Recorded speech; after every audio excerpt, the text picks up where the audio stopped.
மாண்புமிகு முதலமைச்சர் ஸ்பீச் பிடிச்சிருந்தால் லைக் ஷேர் கமெண்ட் பண்ணுங்க மக்களே.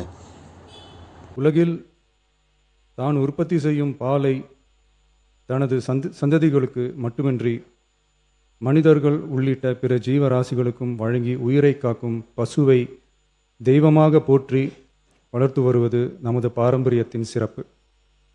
இன்றைய அறிவியல் உலகில் 1 லிட்டர் பாலை உற்பத்தி செய்வதற்காக பசுவின் உடலில் சுமார் 500 லிட்டர் இரத்தம் சுத்திகரிக்கப்படுவதாக கூறப்படும் போது பசுவின் உழைப்பை எண்ணி வியக்க தோன்றுகிறது.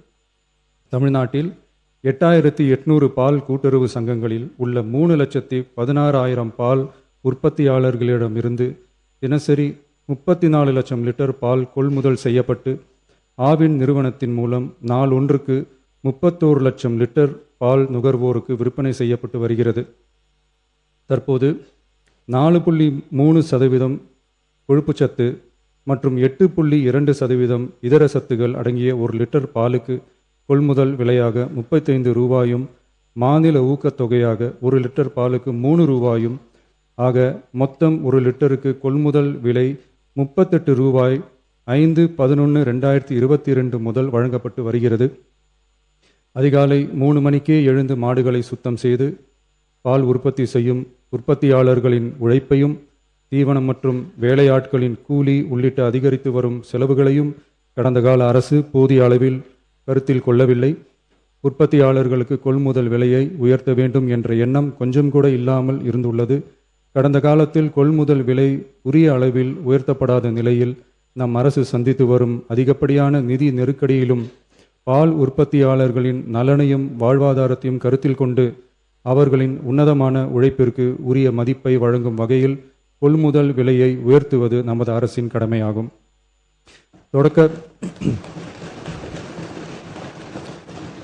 தொடக்க பால் உற்பத்தியாளர்கள் கூட்டுறவு சங்கங்களில் பால் வழங்கும் 3,16,000 மேலான பால் உற்பத்தியாளர்கள் பயனடையும் வகையில் பால் கொள்முதல் விலையை லிட்டர் ஒன்றுக்கு கூட்டுறவு சங்கம் மூலமாக 1 ரூபாய் உயர்த்தவும், மேலும் அரசு ஊக்கத்தொகை 3 ரூபாயிலிருந்து 5 ரூபாயாக உயர்த்தவும் ஆக மொத்தம்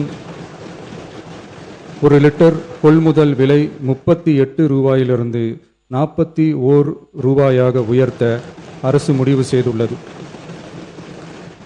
இந்த கொள்முதல் விலை உயர்வால் கூடுதலாக ஒரு மாதத்திற்கு ரூபாய் 30 கோடியும் ஒரு ஆண்டிற்கு 360 கோடியும் செலவாகும்.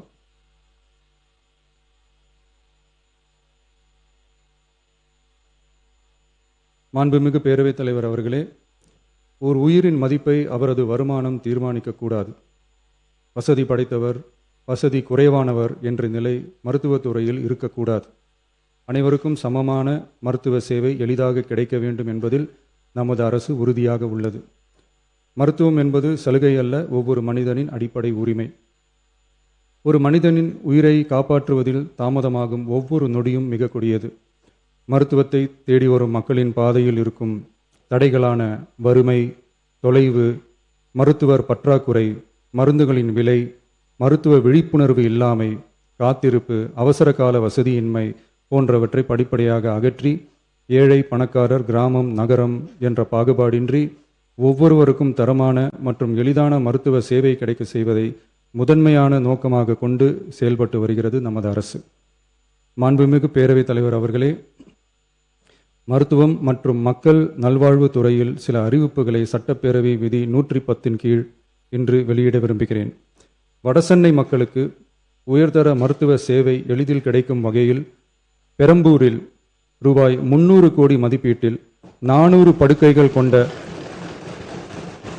உலக தரத்திலான பன்னோக்கு உயர் சிறப்பு மருத்துவமனை அமைக்கப்படும்.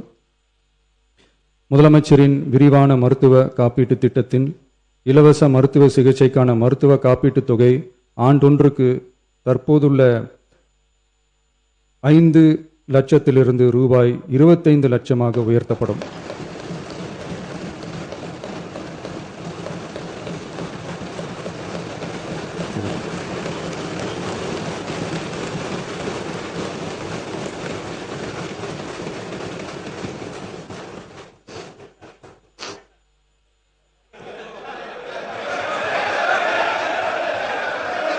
நீங்க படிங்க. உட்காருங்க. மாண்பு உறுப்பினர் ஆசிரியர் உட்காருங்க. பேரவை முன்னவர் உட்காருங்க. அப்புறம் எடுக்கலாம். உட்காருங்க.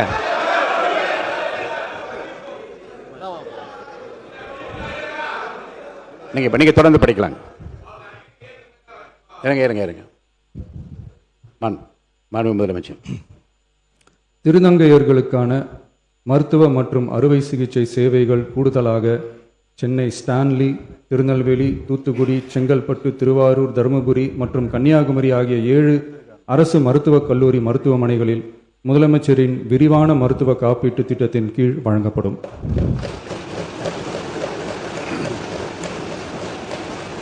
தமிழ்நாட்டில் 2014 ஆண்டிற்கு பிறகு புதிய அரசு செவிலியர் கல்லூரிகள் தொடங்கப்படாத நிலையில் தரமான மருத்துவ சேவைக்கு தேவையான செவிலியர், மருந்தியல் மற்றும் துணை மருத்துவ பணியாளர்களை உருவாக்கும் வகையில் அரசு மருத்துவக் கல்லூரிகளில் ரூபாய் 351 கோடி மதிப்பீட்டில் கூடுதல் மாணவர் சேர்க்கை இடங்கள் உருவாக்கப்படும்.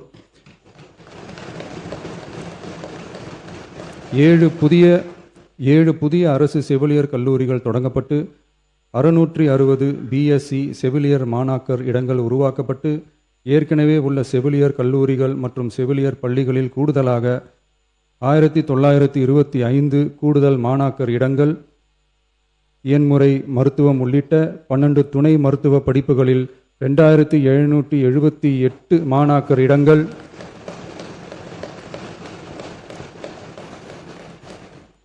மருந்தியல் படிப்புகளில் 735 கூடுதல் இடங்கள் என மொத்தம் சுமார் 6998 கூடுதல் மாணாக்கர் இடங்கள் உருவாக்கப்படும். தமிழ்நாட்டில் அதிகரித்து வரும் புற்றுநோய்களை தடுக்கவும் தரமான சிகிச்சை வழங்கவும் முதலமைச்சரின் புற்றுநோய் பராமரிப்பு இயக்கம் சீஃப் மினிஸ்டர்ஸ்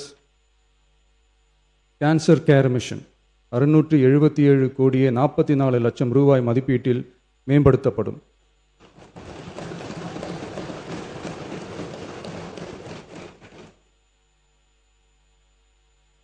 சென்னை ராஜீவ்காந்தி அரசு பொது மருத்துவமனையில் 471 கோடியே 80 லட்சம் ரூபாய் மதிப்பீட்டில் G+14 தளங்களுடன் ஒருங்கிணைந்த புற்றுநோய் சிகிச்சை பிரிவு அமைக்கப்படும். மேலும் 5 மண்டல புற்றுநோய் மையங்கள் regional cancer care centres Thanjavur, Coimbatore, Madurai, Tirunelveli மற்றும் விழுப்புரம் ஆகிய மருத்துவக் கல்லூரி மருத்துவமனைகளில் நிறுவப்படும். முதற்கட்டமாக மதுரை ராஜாஜி மருத்துவமனையில் ரூபாய் 84 கோடியில் G+8 தளங்களுடன் மண்டல புற்றுநோய் மையம் தொடங்கப்படும். ரொபாட்டிக் அறுவை சிகிச்சை லீனியர் ஆக்சிலரேட்டர் லீனாக், கதிர்வீச்சு, நவீன கருவிகள், இலக்கு மற்றும் நோய் எதிர்ப்பு சிகிச்சைகளுக்காக அரசு மருத்துவக் கல்லூரி மருத்துவமனைகளுக்கு 106 கோடியே 17 லட்சம் ரூபாய் வழங்கப்படும். மருத்துவர்களுக்கு பயிற்சியும் நோயாளிகளுக்கு ஊட்டச்சத்து ஆதரவும் 2 கோடியே 77 லட்சம் ரூபாய் அளிக்கப்படும். மேலும் தருமபுரி, விழுப்புரம், திருவண்ணாமலை, பெரம்பலூர் மற்றும் அரியலூர் ஆகிய மாவட்டங்களில் 1.22 லட்சம் பெண்களுக்கு 8 கோடியே 70 லட்சம் ரூபாய் மதிப்பீட்டில் HPV DNA பரிசோதனை மேற்கொள்ளப்படும்.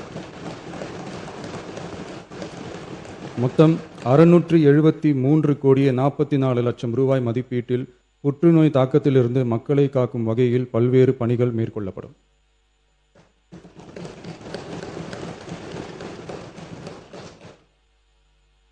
மாண்புமிகு பேரவைத் தலைவர் அவர்களே,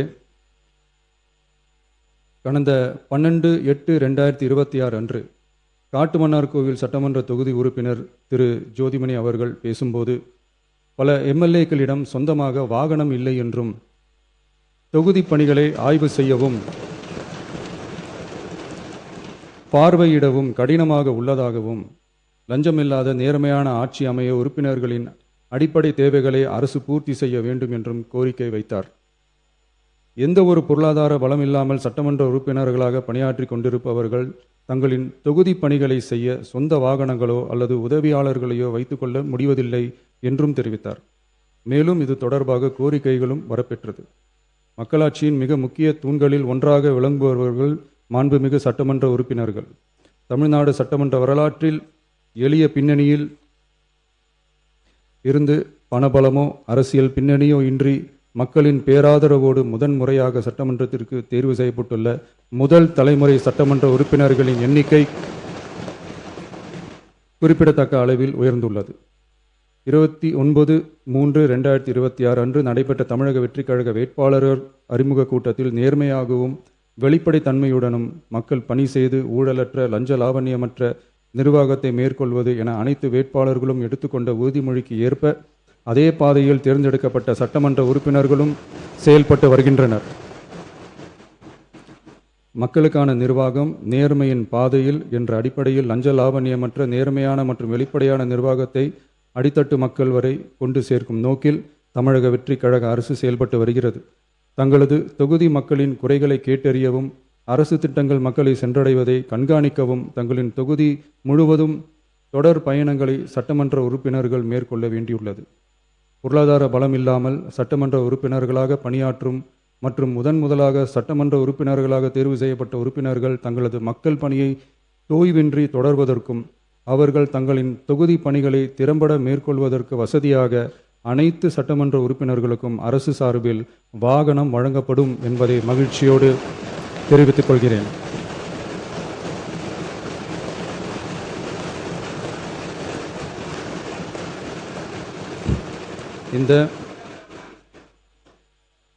இந்த அறிவிப்பு சட்டமன்ற உறுப்பினர்கள் தங்களின் பயண தேவைகளுக்காக பிறரை சார்ந்து இருப்பதை தடுத்து அவர்கள் எவ்வித சமரசமும் இன்றி சுதந்திரமாகவும் நேர்மையாகவும் தங்களின் தொகுதிக்கு உட்பட்ட கிராமப்புற மற்றும் தொலைதூர பகுதிகளுக்கு எளிதாக பயணம் செய்து தொகுதி முழுவதும் உள்ள மக்களை நேரடியாக சந்தித்து அவர்களின் குறைகளுக்கு தீர்வு காண வழிவகுக்கும். அதோடு மட்டுமின்றி சட்டமன்ற உறுப்பினர்களின் பொருளாதார சுமையை குறைத்து கடைக்கோடி மக்களுக்கு லஞ்ச லாவண்யமற்ற நேர்மையான மற்றும் வெளிப்படையான நிர்வாகத்தை அளிக்கவும் உதவும்.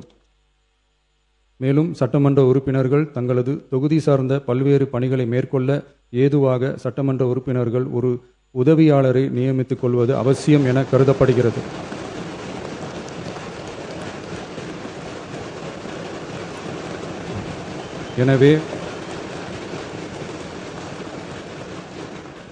எனவே சட்டமன்ற உறுப்பினர்களுக்கு அரசு வாங்கி வழங்கும் வாகனத்தை பராமரிக்கும் விதமாக வாகனத்திற்கு ஓட்டுநர், எரிபொருள், வாகன பராமரிப்பு உள்ளிட்ட செலவினங்களுக்காக மாதந்தோறும் ரூபாய் 75,000 வாகன படியாகவும்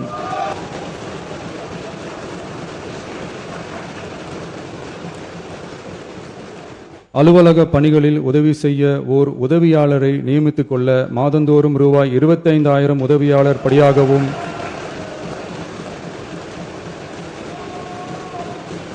வழங்கப்படும்.